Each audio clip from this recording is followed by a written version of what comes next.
Okay, so now on to mono versus stereo. What's the difference and when should you use one over the other? First, let's start with the difference. Mono equals one channel, while stereo equals two channels. Simplified, a mono recording sounds like it's coming straight at you right down the middle, while a stereo recording sounds like it's coming at you from both the left and the right. A stereo recording sounds wider, fuller, and more detailed, but this definitely doesn't mean we should record everything in stereo. There's certain things that benefit more in the overall mix from being recorded in mono. For example, in most cases, voices should be recorded in mono unless you are purposefully trying to achieve some kind of stereo effect.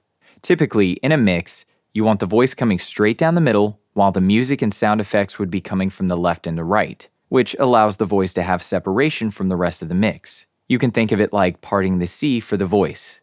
In most cases, the voice is the most important part of the recording. So, one way we can ensure clarity and separation of the voice is by parting the C, left and right, of everything that's not the voice, which allows the voice safe and clear passage right down the middle. This is the same in music production for things like bass, a kick drum, or snare, for example.